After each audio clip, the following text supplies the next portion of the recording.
It's Ian Anderson Gray here for the Cover the Line Market Show. This is episode 78, and I'm joined by my good friend Louise Brogan. How are you doing, Louise?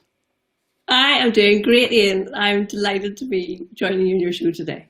Oh, it's fab. We haven't spoken in a long time. It feels we've been communicating via email and the socials and stuff like that. But yeah, today we're going to be talking about how to use video on LinkedIn to grow your business. So LinkedIn is the topic of today, particularly video and live video. And this is Louise's subject, really. I mean, your main subject, really, your main topic is LinkedIn. Yes, 100%. Yeah. I'm full on LinkedIn. Yeah, full on LinkedIn. So this is going to be good because I need some help. I'm going to admit, when it comes to social media, LinkedIn is the social network that kind of, it doesn't get so much attention, and I feel really bad about it. So I'm hoping you're going to make me feel less bad and give us some tips. So thank you for that, Louise. If you're watching the replay, it's great that you're here. I really appreciate you spending some time with us. Just put hashtag replay in the comments. And if you're watching live, then welcome. Let us know where in the world you are watching from in the comments. And if you've got any questions for myself or Louise today, let us know. We are here for you. Louise, where are you dialing in from today? I am dialing in from just outside Belfast in Northern Ireland. It's a fabulous part of the world. I love Belfast. I've been there quite a few times over the years. In fact, last year, I had the real privilege and joy to come over to speak at one of your conferences. This was the Social Media Bootcamp Belfast, I think is the name. Yes, and it was in the original drawing rooms where they designed the Titanic in the Titanic Hotel, which is like the best place to have a conference. Yeah, it was really, really amazing. And you can actually go out and you can see there's the Titanic Museum, which is an amazing building. So if definitely do a Google for the Titanic Museum, and you can it's such a beautiful part of the world around there. And yeah, I don't know. I love it. I love it. So it's we're not going to be talking about that today, but we're going to be talking about LinkedIn. And so if you've got any questions on about LinkedIn or LinkedIn Live or LinkedIn Video, then let us know. We are broadcasting as ever to all the various socials. We're broadcasting to Mixcloud, to Facebook, to YouTube, to Periscope, to Twitch, and lots of other places, including LinkedIn Live. So if you're watching on LinkedIn Live, a special welcome to you. I think we're ready to get started. What do you think? I think so, yeah, absolutely. Let's do this. Let's do this. Right, we'll be with you just after this.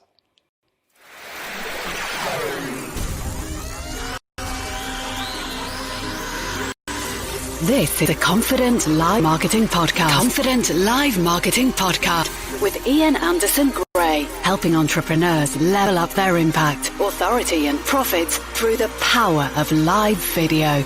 Gain confidence in front of the camera, confidence with technology, and confidence with the content and marketing. Together, we can go live!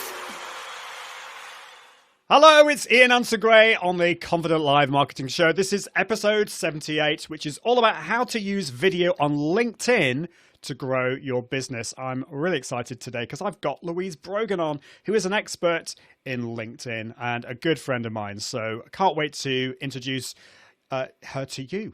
And if you're watching live, welcome. If you're watching the replay, it's also great to see you here. And of course, this is also a podcast. So if you haven't yet subscribed to the podcast, it comes out every single Friday. All you need to do is go to iag.me/podcast. And just another shout out for my fabulous Facebook Messenger bot. I'm embracing them finally after a long time avoiding them like the plague, but now I'm totally converted over to them. So if you want to find out more, if you want to be notified about these live shows, all you need to do is go to confident.live/subscribe, which rhymes. That's the wrong one. Let's go.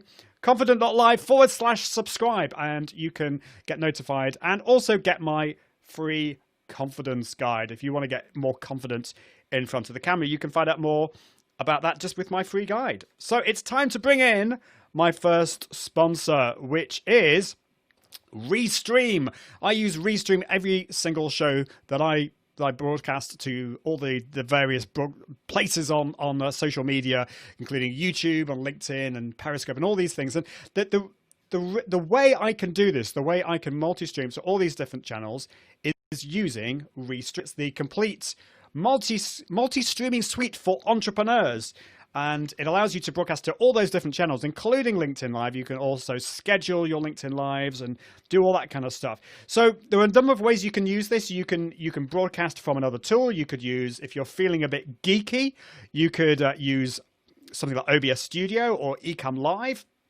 Or whatever, and you can broadcast from that to Restream, and then that will take care of all the multi-streaming for you. But for most people, you'll probably want to use the studio. So this is the live studio from Restream. This allows you just to log on to the website, and you can bring in up to 9 guests onto your show. You can highlight comments on the screen, which I will be doing. If you leave some comments during the show, I can highlight those on the screen and see what's going on. And I think that's really important, because if you're going to be streaming to all these different platforms, it's important to interact with your audience. So that is cool. You can multi-stream, as I said. You've also got the ability to interact with the chat. Also, they've got a scheduler, so this allows you to stream pre-recorded videos live. And the bit that a lot of people forget is the whole point of looking at your analytics. So you can go live, but what is a really good thing to do is to go back and see at which point did you get the most viewers, which did you get the least viewers, and you can learn from that experience. So I definitely would recommend checking out Restream. They're an awesome platform. All you need to do is go to iag.me/Restream. They've got a free plan and some paid plans as well. And I really am in love with Restream. So check that out. And I thank you, Restream, for sponsoring this show. I really appreciate it. Well, it's time to introduce my guest of the show, Louise Brogan. Louise is a LinkedIn consultant, speaker, podcaster, contributing writer for Social Media Examiner, and most importantly, an avid Bruce Springsteen fan. Louise works with entrepreneurs and corporates to demystify LinkedIn and help her clients to raise their profiles and win business. Louise, welcome to the show. Hello, Ian. Thank you so much for having me. And doesn't everybody love Bruce Springsteen? Well, I think so. By the way, here we go. The button didn't work before. It doesn't really work if you delay it. I meant to press it straight away. But yes, let us know if you're watching live. Are you a Bruce Springsteen fan? I think he's one of these people I don't think he's Marmite. You know, there are some musicians out there that you're either going to love or you hate. But I think with Bruce, I think you either love him or you think he's okay. I don't think anyone hates Bruce. What do you reckon? Yes. I think you're probably right. Or then you've got crazy people like me who adore him. So But anyway. just briefly, we will get onto the topic, but I'm just interested. How did you get into Bruce? So is this into Bruce Springsteen? And has this always been the case?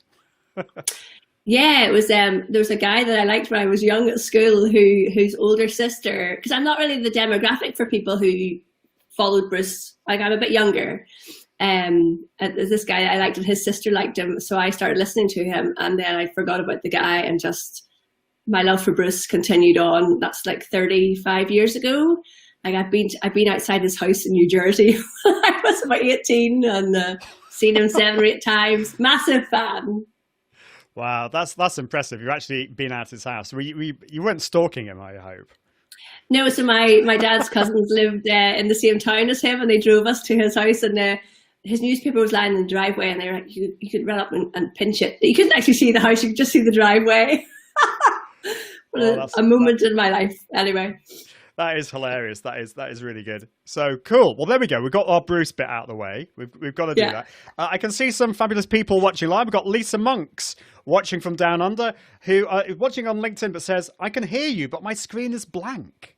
Or black. Dear. That's no good. I've just double checked, and it's working for me on LinkedIn. But yeah, let us know if anyone else watching on LinkedIn. But yes, she says, I was just on LinkedIn, but it was a black screen. But anyway, you're on Facebook now, so it's working. That's great. And I've got Tim Sorn watching from across the pond. It's great to see you. Always impressed with how early you get up in the morning. Yeah. Team Live. It's great to see you. So yes, if you've got any questions for Louise today about LinkedIn or LinkedIn Video or LinkedIn Live or just generally LinkedIn, that would be great. So do you, I always like to ask people this, do you remember your first live video experience? How did it go? I actually think, Ian, that my first live video was possibly with, have you heard of the Small Business Saturday team? They're a UK-wide... I think so, yes. Yeah, they really champion small businesses. Well, every year they have a bus that goes around the UK, and they had a thing called Do It Digital, and they asked me to come and speak, and they streamed the whole thing live onto Facebook, and I think that was probably my first real experience of going live. And it was great because somebody else was holding the camera phone and not me, which was a real bonus. Yeah, but all my first lives were definitely on Facebook, because I used to teach people all social media, not just LinkedIn. Whereas now it's just about LinkedIn. Oh, that's cool. Well, I mean, back in when was it now? 2016, I think it was. Facebook Live was one of the only platforms. There was Periscope. Periscope was big, and there was Blab and other places. But yeah, I mean, certainly LinkedIn Live wasn't around, and so. No. Yeah, and unfortunately, LinkedIn Live is still not around for a lot of people, but we'll talk about that. But any live video disasters that you've had? Because we always like to share this just to make people feel a little bit better about the disasters they might have had. Yeah, like you're filming yourself and you realize that you dropped the phone out of your hand or something, or that you're doing live like an Instagram story and you forgot for some reason it hasn't recorded the sound. Lots of little blips along the way, but I just think, it's okay. You can just go back and delete them if necessary, and don't overthink and don't worry about it too much. Yeah, absolutely. Do not overthink. I think overthinking is the enemy of live video. And so you do need to think a bit. We've talked about this a lot on the show. Having like some kind of checklist is good. I mean, don't just not think at all before you press that go live button. That's the opposite. We don't want that either. Okay, so LinkedIn. So I'm just interested. How did you get into LinkedIn? Why LinkedIn? Why? Because I see a lot of people, a lot of experts in the social media space they're focused on Facebook. LinkedIn is always being seen as that kind of, I hate to say this, but like it's a bit of a boring social network, or it's been seen as that way. Not now, that's changing, but historically it's been seen as that. And why did you get into LinkedIn, and why is that your main focus these days? I think, as I said beforehand, I was teaching people all of the social media channels, and I actually worked with a coach, and she said to me, Louise, I think you should really try and niche down into one channel, because for loads of different reasons, but basically it makes my life easier because I'm just focusing on one thing. So you can get really deep into that one platform. I'm kind of on a mission to change people's opinions about LinkedIn, because I think if you build a network of people around you on LinkedIn that you are interested in and who you can have really great conversations with, it's a far more interesting channel than the other channels to me. There's far more engagement. I still post on my Facebook page and I still share my content on my Facebook page, but you don't get anything like the engagement that you get on LinkedIn. And I think I've been focused on it really for about 18 months, and it makes it easier to refer business to me. It makes it easy for me to pitch myself as a speaker. It makes it easier for me to help my clients because my focus is entirely on that one platform. But also, there are less people doing LinkedIn really well. So it's a great way to help people with their businesses. Like if you're working with somebody who wanted to build their profile on Instagram, they're going to have to be on there every day, quite a lot. Whereas with LinkedIn, you only need to really post a really good post on there twice a week to get good engagement, and your work is done. So actually, it's a better return for your time and energy than the other platforms, in my opinion. Yeah, well, I think you're right. I think with Facebook particularly, it's very much today. It's a pay to play platform. Mm-hmm. If you want to get the word out there, it's very difficult to be seen just organically. And LinkedIn is more focused on the business side of things. So depending on what you're focusing on, LinkedIn may well be that place to go. So I'm going to ask you a few more questions about the whole engagement side of things, because I think some people have had mixed results, and I think that's for particular reasons that we can get into. I can also see Lisa Monks is leaving some comments. So we're obviously having some problems on LinkedIn and Facebook. I'll just talk about this first, Louise, if that's okay. So Lisa's saying you are 11 minutes into the live on Facebook and the countdown just finished, so there is a wee lag. And so this is watching on LinkedIn. She says something weird is happening. Just jumped back on LinkedIn, and I could hear you live before, but it appears to have restarted. So I think, this, we can maybe talk about this, but LinkedIn Live is still in beta for my American friends. And so there may well be a few things going on. There is always going to be a lag between what me and Louise talking and what happens on the social network. And if we're going to be broadcasting to lots of different networks at the same time, they will have different lengths, but it's only going to be like a lag, a difference of about a few seconds, certainly not more than that. So something weird is going on. So Louise, when it comes to LinkedIn, why is video so important? Because video, if we go back 3 or 4 years, LinkedIn video wasn't really a thing. It certainly wasn't used very much, but I now go on LinkedIn and see a lot more video. Why do you think video is so much more important now on LinkedIn? I think that people are realizing that when you connect with somebody over video, it's a much quicker and stronger connection than just reading the text that they've written down, a text post. Although I really love doing the text post where you're starting conversations, but the video really helps you to get your message across. And it's not just putting up a video post on LinkedIn either. There's so many ways you can use video on LinkedIn, not just the post. But I think that people just, we're human beings connect and interact with video far quicker than other forms of content, I believe. Well, of course, you and I are both podcasters and big fans of podcasting, so there's that as well. But I think it's the connection with people. That's true.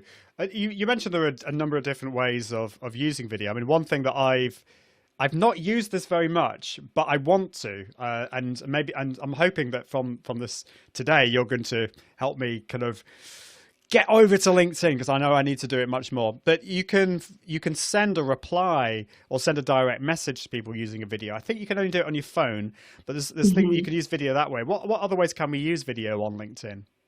Okay, so you can put video throughout your LinkedIn profile.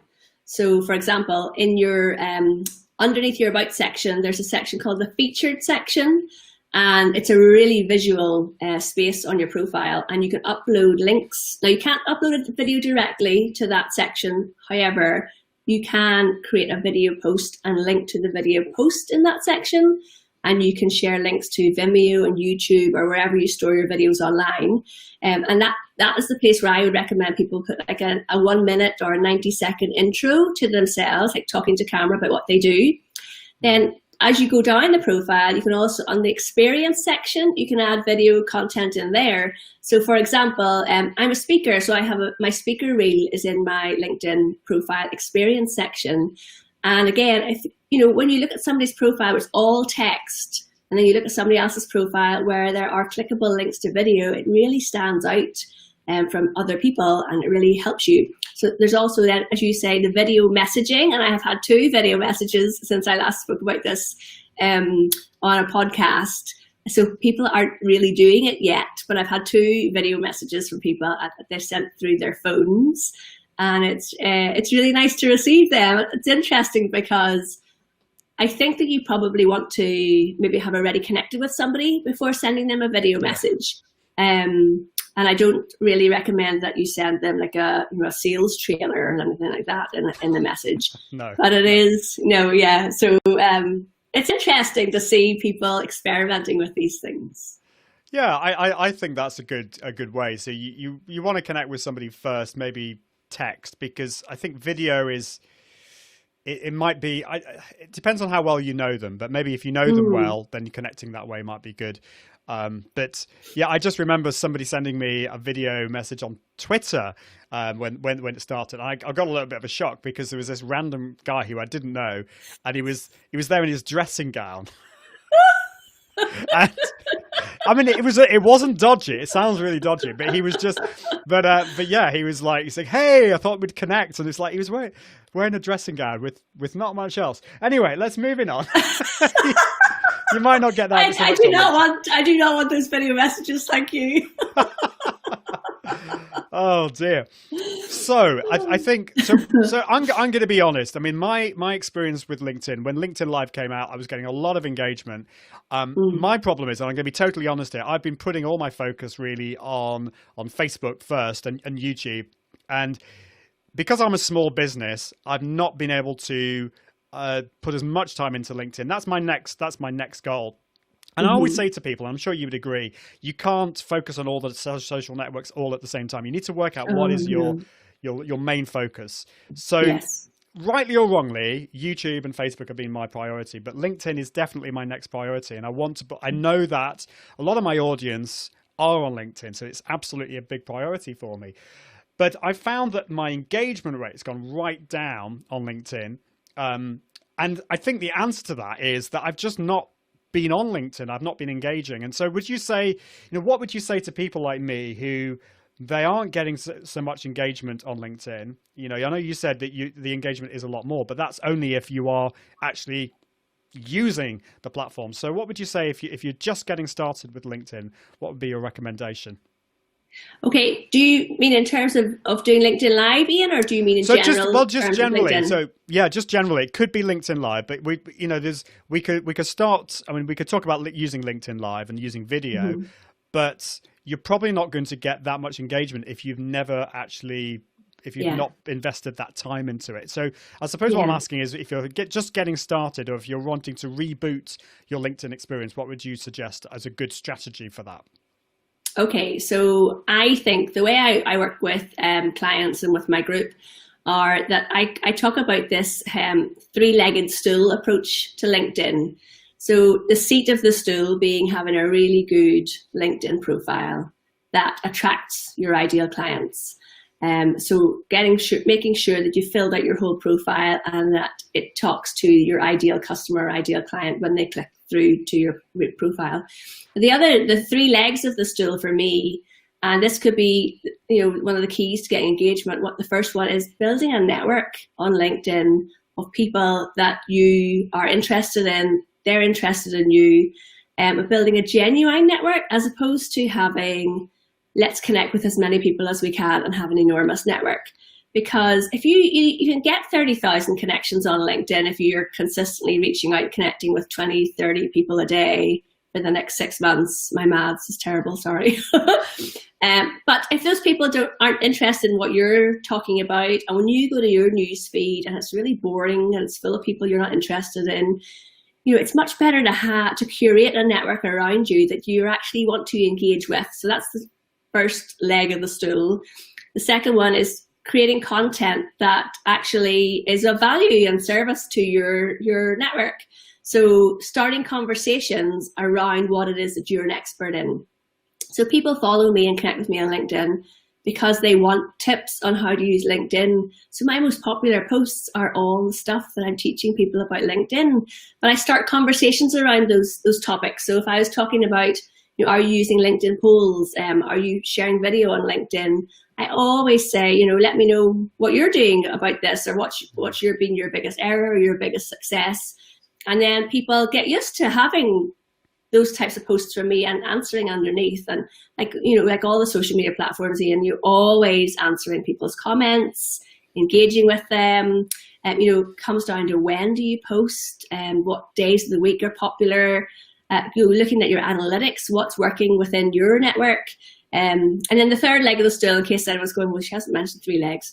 The third one is actually building relationships through LinkedIn Messenger. So when I connect with somebody on LinkedIn, I always send them a personalized invitation and say why I'm connecting with them. So it starts that relationship off on the right foot.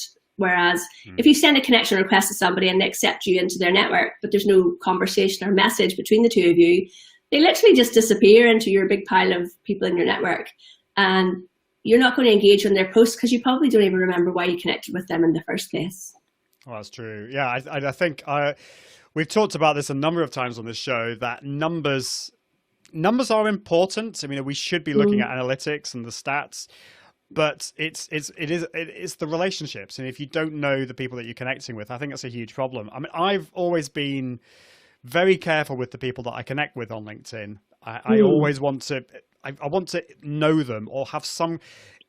Sometimes I've connected with people that I don't know, but it's because we've had a personal interaction and we know that we've got similarities, and so that's why the personalized requests are so important. I actually I can't remember who told me this idea. It was but I have like a special keyword in my your profile, in my profile, and I'm not going to say what it is, but it's one of my favorite words.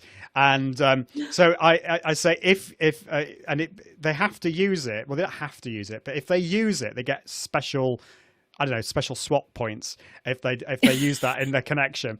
And it's surprisingly how few people actually read profiles, but I have had in the last couple of months about 3 connection requests that I've used that special word. So if you're interested to know what my special word is, check out my LinkedIn profile. Go read the profile. Yeah. I like that. So I think that's really, really good advice. I mean, in a way, it's kind of obvious and fairly simple, but we so often forget those things. And but creating those people posts, don't do the simple things. Yeah, we and it's the same with live video. Everyone wants to get the microphone, the camera, and all the technical things sorted, because in a way that's kind of almost easier for them to compute than actually getting in front of the camera and doing the simple work. Sometimes simple is more complicated than complicated. Did I really say that? I think I did. But yeah.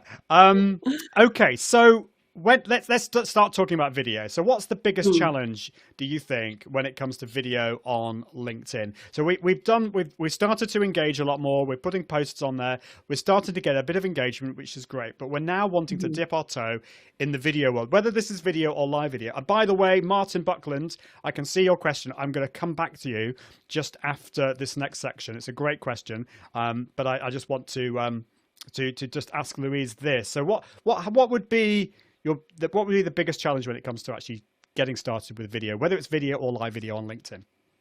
Yeah, I think it's understanding what you're actually going to, what's the content of your video going to be about? Like, are you going to share, are you going to do a piece to camera where you're talking to camera? Are you going to do like an explainer video?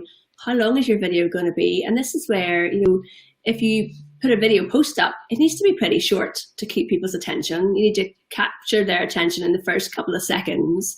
But if you're doing LinkedIn Live, you're recommended to speak for more than 10 minutes. So, don't go live and then forget, like run out of things to say after 7 minutes.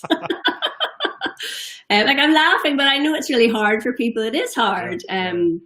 But yes, understanding what's the purpose, what's the strategy behind the video that you are creating, and why are you putting it out there?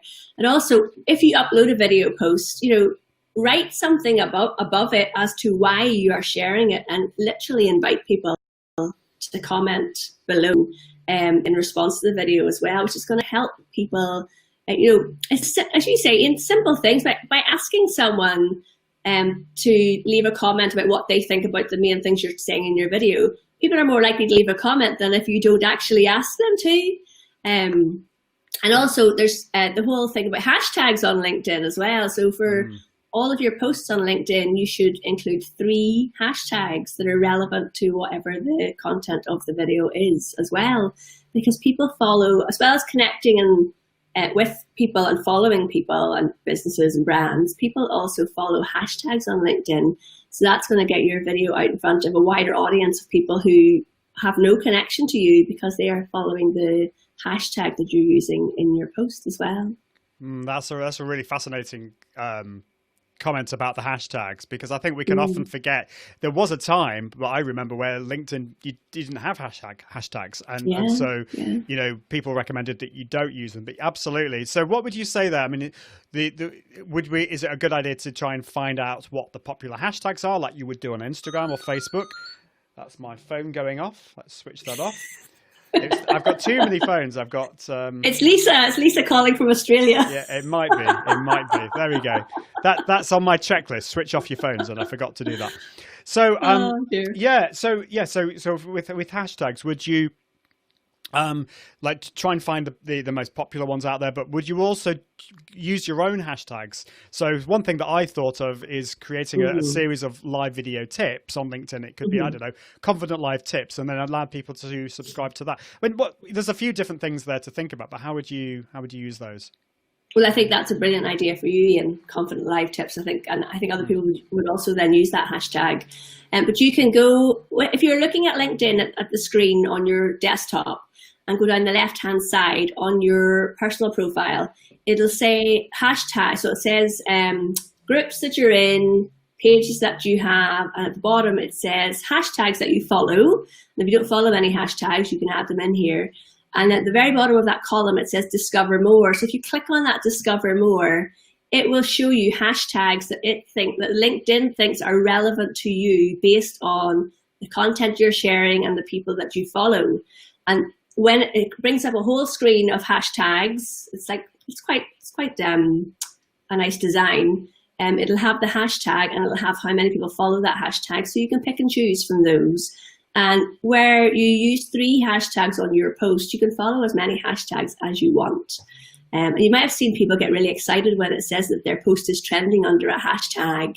And I think it's a nice little flattery thing from LinkedIn. I don't think it's hugely matters a lot to your content, but everyone gets really excited about it, which actually is nice. Well, we need a bit of excitement in our lives, definitely. Yeah. Lisa Monk says, haha. I assume it wasn't you phoning me, but there we go. Virginia asks a question, so this is interesting. You did say 3 hashtags. I was meant to ask you this. Why only 3 hashtags? I know on LinkedIn, so on Instagram, the recommendation is to have a lot more than that. But why limit ourselves to only 3, or what's wrong with 1 or 2 or 5, 6, 7, or 8? So I picked this piece of wisdom up in the last couple of years from various things that people I've listened to about LinkedIn. LinkedIn themselves say 3 to 5 hashtags. From the LinkedIn experts that I'm connected to, it seems like a standardized 3 hashtags works best. And that's what I use. So, as with everything, my group is called LinkedIn Learners Lab, because I like to try and test stuff out. So I always test these things out for myself, and 3 hashtags works best. So it's one of those things. Try it out. Don't go overboard with your hashtags. It's like as well, Ian, when people tag 17 other people in their posts. Please don't do that. It's slightly annoying, and the reason people do it is to get seen by those other people's networks.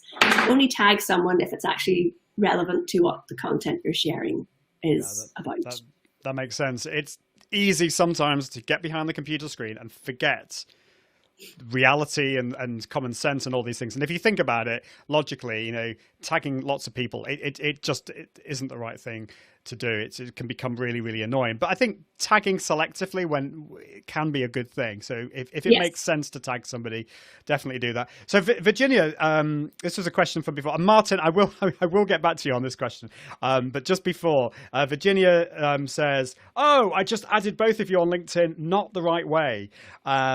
I love this video and your content. So please, Virginia, we're not like trying to kind of say to people, we're not trying to condemn people. You know, I think I would say with this, and I don't know what you think, Louise, is it's not so much like a right way and a wrong way. It's just, I think, a preferable way. I prefer when people connect with me with a personal message, because if I don't know you, I'm really bad with faces, so I can sometimes like look at a face and I think, or a name, and I think, oh, I think I know them, but I don't know. And then, I mean, I have to admit, I've got a long list of connection requests that I haven't dealt with because I'm really not sure what to do. You know, do I connect with them? I don't really know them. I could send them I could send them a personalized message. That will take a lot of time to do that. And so I think from that point of view, it's better. What would you say? Well, it's interesting because I was working with a client yesterday and she had over 100 outstanding connection requests. And with quite a lot of them had personalized messages, and she just said, I just didn't really know what to do with them, so I just left them all there. And I said, well, you know, there's two ways to deal with this. You could accept them all, or you could, you know, get your assistant to go through them and see, you know, who they're from, or you could reject them all and just start over. But then in all of those, this lady works with 20 clients a year, so she doesn't need 100 potential new clients in a month in her business. Yeah. You could just, you know, reject them all and start over, but you might miss one of your 20 clients in those connection requests. So I think it's like email inboxes, Ian. You know, somebody the other day I was working with had over 4,000 unread emails. I think it's just best to keep on top of these things on a regular basis. I think you might be right. I've just looked at how many I've got. Are you in the guilty category? 93. Oh dear. Oh, connection requests. Connection requests. Yeah, I've got. So I need to deal with this. There we go. But I can see Virginia's there, so I'm going to connect with Virginia now. So that's great. This is why if you've got 93 connection requests and maybe only 10 of those people have sent messages, you're going to look at those 10 first, because they just literally jump out of the page more than the ones without. Yeah, definitely. I agree with you there. So yeah, so there we go. That's the connection requests, and doing it that way. But yeah, I want to bring in Martin's question. Sorry, Martin, you've been waiting very patiently. Yeah, I'm waiting for this question. What is it? Yeah, so this is a common question. I'm kind of interested to know what you think. I've got my view on this, but Martin has been waiting very patiently. Well, maybe not patiently at all, actually. He's asking, how can I expedite my application to LinkedIn Live? I have all the credentials and professionals on LinkedIn are my prime audience. And I mean, I totally empathize with this, Martin. It's really frustrating that it's being rolled out incredibly slowly. It seems to have been rolled out to a lot of non-marketing people. And I think that's deliberate. I think they're trying to broaden it out to different types of people and not just create a marketing bubble, which is what's happened on other channels like Facebook Live. It had this marketing bubble. What's your view on this? I mean, any thoughts on how Martin can get things sorted with LinkedIn Live? Yeah, so I actually got accepted on the 4th time I applied for LinkedIn Live. And the tip that I have for other people is that I think that the people who review the applications will go and look and see, are you already sharing video on LinkedIn? And the people who are already sharing video, I believe, are getting accepted faster because you're showing that video is already part of your marketing tools or techniques. The other thing is when you actually apply, one of the guidelines from LinkedIn is that you don't use LinkedIn Live to talk about LinkedIn, which could be a reason why a lot of marketers, aren't getting accepted. You know, my LinkedIn Live videos, I go live every Friday around UK lunchtime. or later in the afternoon, depending if my guest is in the US, it might be later on. And we don't really talk about how to use LinkedIn, even though my whole business is about teaching people how to use LinkedIn, because I am that, like I didn't get detention at school, and I'm one of those rule followers, and someone says to me, you can't do that, then I don't do it. So, to my detriment, because I see other people who teach LinkedIn just talking happily about how to use LinkedIn in their LinkedIn lives. But I prefer to, it makes me sound really boring. I prefer to go by, this is the guidance, then stick with it. I'm with you on that one. I'm call me boring too, but yeah. So that's really, really helpful. So one of the things I've said before is that, and I've seen evidence of this, that LinkedIn like to see evidence of you broadcasting a regular live show on another platform. They want to see that you are actually doing that. So that, I think that's useful. But I hadn't thought about what you're just saying there, which is they want to see that you're actually putting regular video content on LinkedIn. So I suppose you could look at repurposing if you're going live on, as I know you are, Martin, you're broadcasting regularly on Facebook Live. You could take some of that content and repurpose that into a video for LinkedIn, but also do some native LinkedIn video too, and yeah, keep persevering. You'll get there eventually. Eventually, it'll come out of beta.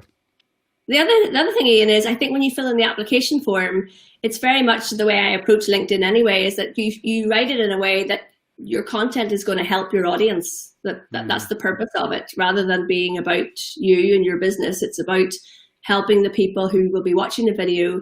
And the other thing I said in mine was that I would be consistent. I would go live once a week. It would be it would become like a regular show. And I think that maybe that helped as well. So these are the things that I did and that I changed. I think the first 3 times I applied, I just kind of filled it in and off I went. And then the 4th time I thought, right, I really want to get this. I really thought about what I put in my application, and then I got approved. Yeah. Well, let us know, Martin, how many times you've applied, and I hope that's helpful. He does say he can make a huge impact to business leaders through a LinkedIn Live, helping get through a career transition. So, I mean, your topic is, as far as I'm concerned, it sounds perfect. So it's just keep on persevering. So I think it's time to bring in my next sponsor, actually. So it is time to bring in Content 10X. Content 10X, I've just been listening to some of my old podcast episodes because my son Timothy was in some of those. We had some fun. And I listened to the first one where Content 10X came on. It was really good fun. Content 10X is all about content repurposing. They're the whole content repurposing service. And they really are fabulous at turning your live videos, or it could be a blog post or a podcast, into a plethora of different content, whether that is turning your live video into a blog post, a podcast, into social media images, or as what Amy Woods said on the show a few weeks ago, turning your live into lots of video babies. And some of those video babies could be on LinkedIn. They have a new service called LinkedIn 10X, which you definitely check out. Just go to content10x.com and follow the links to LinkedIn 10X. This is all about actually leveling up your impact on LinkedIn through producing one video. So this is actually very apt to our conversation today. You can produce one video on LinkedIn weekly, and then Content 10X will then take that and create other content on LinkedIn for you to really help engage with your audience and reach a wider audience. So definitely check that out. And if you don't have LinkedIn Live, don't worry, because you can create pre-recorded video content and then Content 10X will then take that and create it into other content. You don't have to hire them. Of course, you can learn to do it yourself. They have so many resources. They have a blog, they have a podcast, they have a book. You can find out so much more information. They're really smart. They're responsive, creative, and effective. I use them as part of this show. They're absolutely fabulous, and they will take that stress out of your content marketing, which at the end of the day, we don't want any more stress than we have at the moment. So I think that's all good. So definitely check out Content 10X at content10x.com. And thank you, Amy, and the rest of the team for sponsoring this show. Awesome. Right. So we've got a few other comments. And then I also want to ask you a few more questions just before we finish. Now, what does Virginia say here? So about the videos in our profile. So this is an interesting one because I knew you could add videos in your profile. I knew some of the videos you could add, but I didn't know all of the ones that you were talking about. I think you mentioned experience as one of them. So Virginia asks about the videos in our profile. What would be the difference between the one we have on our summary about section, and the one Louise suggested to add in the work experience section. I think that's a really good question, and one that I would love to know. Yeah. So they used to be able to add in a video to your summary or about section, and now you can't. They have moved to the featured section. So for the featured section, that's where I would put in the introductory piece, or like an explainer piece. So say if you have a program you're launching, Virginia, or you're doing a workshop, that you could put a little video in there. And also the featured section, you can update as many times as you want. I mean, I have other stuff in there that links to articles I've written and stuff as well. And you can move them about and prioritize the first one that you want to have on there. Whereas the experience section, it depends what you do in your business. So for me and my experience section, I would host local workshops for corporates. So I could have a clip of me presenting one of those corporate workshops in my experience section under the bit that says corporate workshops, and then under the bit that says speaker. So under my company, Social BNI, I've got, the different things that I do within the company, excuse me, and one of those is speaker. And under the speaker bit, I have my speaker reel. And yeah, you could absolutely have your speaker reel in the featured section as well. But if someone has gone as far as scrolling down to your experience section, I think the video there is very much specifically tailored to what you have written in the experience section that you're talking about. If that makes sense. It does. That makes a lot of sense. Well, thank you for clarifying that. That's really, really helpful. And Virginia says, great advice. So I would agree with that. And Martin Buckland says he's applied 3 times. So I would say 4 times lucky. Louise, you said 4 times. Yes, I got 4th. Yeah, I got on the 4th. Martin, go for it. I'll upload some videos first. Yes. Well, I think, Martin is definitely doing that on Facebook. So I assume you're doing that on LinkedIn as well. But just keep persevering. That it will happen, and they are still, as I say, they're still in beta. I'm still playing with the new scheduling feature, which allows you to schedule a LinkedIn video in advance, and it's still they're still playing around with it. I mean, this is LinkedIn; they are serious about testing things, and they want this to work really, really well. They're just taking a long time over it, but anyway, there we go. So. Pre-recorded video or LinkedIn Live? Which one should we go for, or should we just do both? I mean, when should we choose one over the other? I know we've got that 10-minute thing. So if your video is under 10 minutes, you can't do. Well, you could do a LinkedIn Live, but you'd be breaking the rules. And as we both know, we don't want to be breaking the rules. So so what would you suggest? So for me, the video, there's another way you can put video as well, actually. Sorry, I didn't even mention this. From your mobile app, you can upload a video post directly. And it looks like what LinkedIn Stories is going to, it looks like what LinkedIn Stories does look like in the countries that have it, which is Brazil, Australia, I think India, and maybe United Arab Emirates. And when you do that, that is more like, it's like an Instagram story. So you're literally recording yourself on your phone, and then you're adding in little stickers and text and stuff, and you put that as a video post. That's another way you could do it. And Martin, you could try that maybe. And that's a more informal type video. So for me, the way I do it is the video post that I would upload would be more formal, where I might be talking, maybe saying, here are 3 reasons why I believe you should have a LinkedIn company page, and a call to action. The video post is much more kind of like the stories that you see in the other social media platforms, informal. Of course, remember, always from above. And then my LinkedIn Lives are much more, I actually use the LinkedIn Lives for interviews, and they are less formal than the video posts for me, and more conversational. And what I love about them is the fact that you can bring people's comments up on screen. Exactly what we're doing here with Virginia and Martin and Lisa, engaging and interacting directly with your audience. And that's why the guidance for the LinkedIn Live is that they prefer you to go over 10 minutes. And it's because it gives people more time to be notified that you're on live and to start engaging with you. Of course, I email out my list and let them know that I'm going to be going live at a particular time on the Friday. It's always, my LinkedIn Live is always connected to the podcast guests that I've had that week. So there's a whole system behind how I kind of encourage my audience along towards coming to my live show.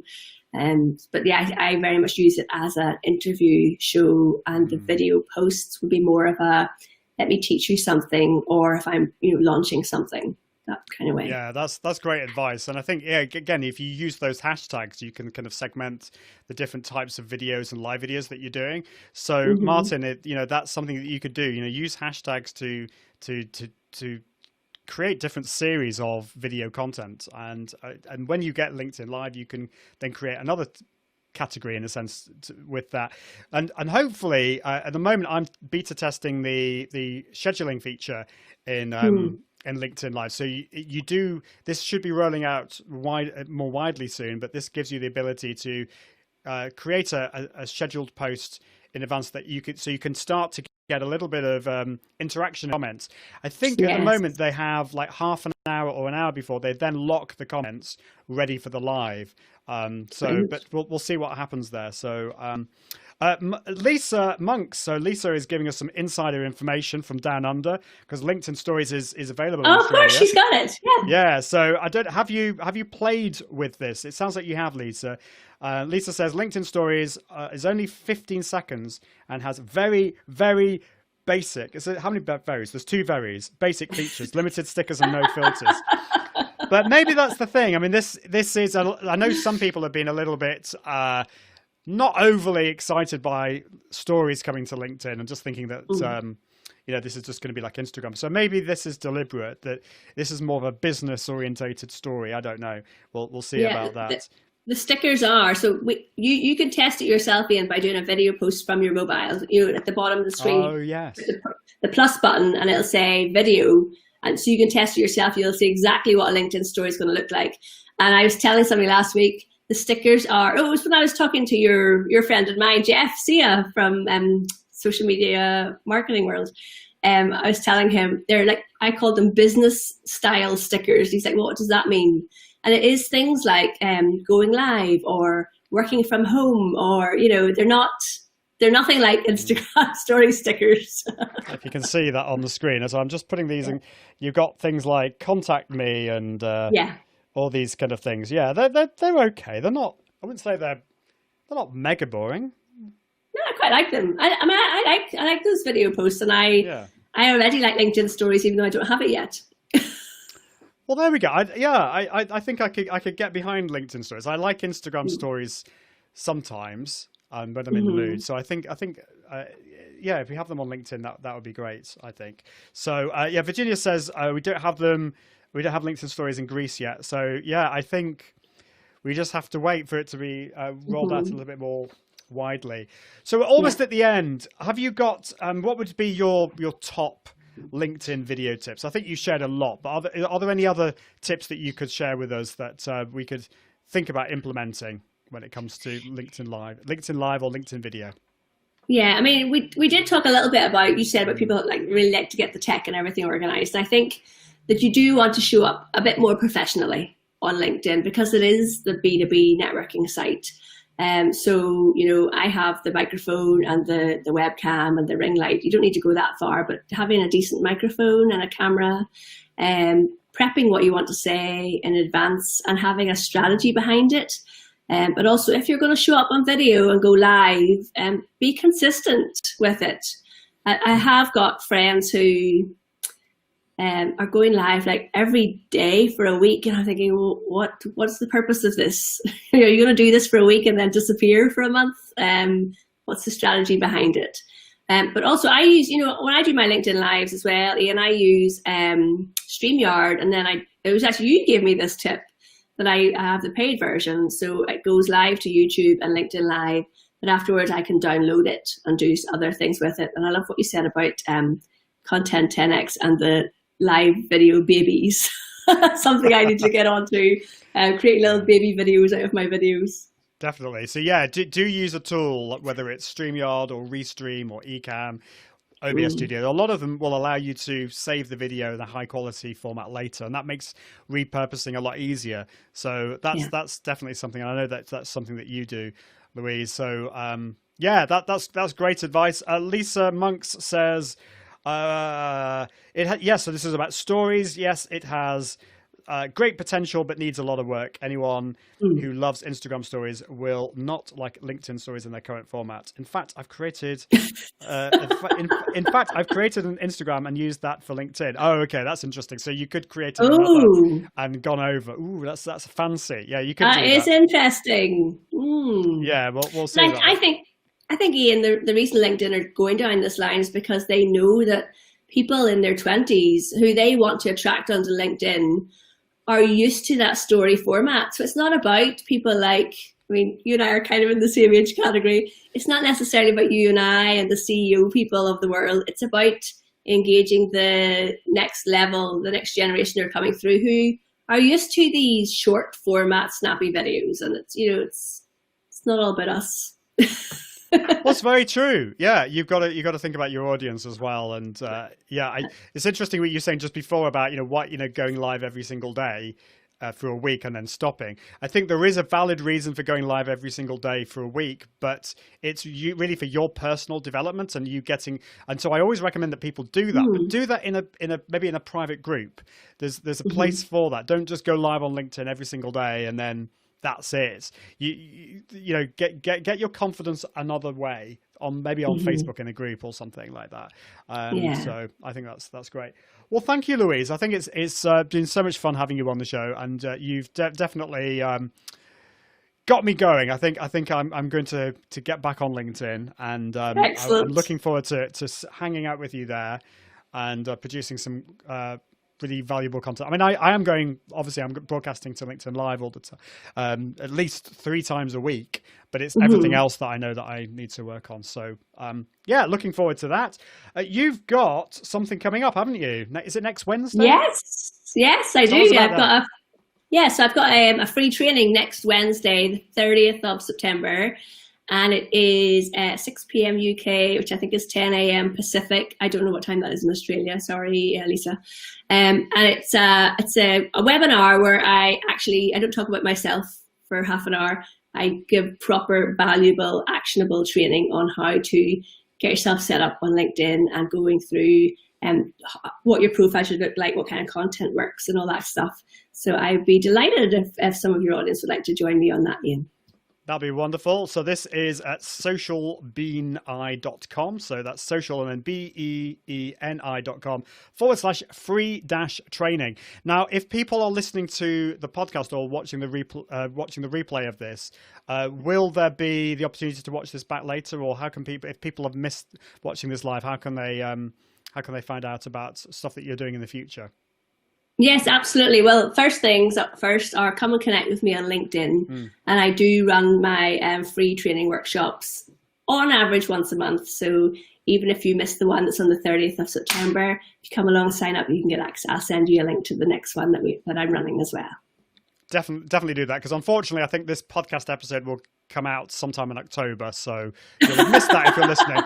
But for live viewers and replay viewers, you can definitely check that out. So, thank you, Louise. It's been great to have you on the show. Do check out Louise's social channels. If you're going to connect with her on LinkedIn, then make sure you personalize it. You heard it today, and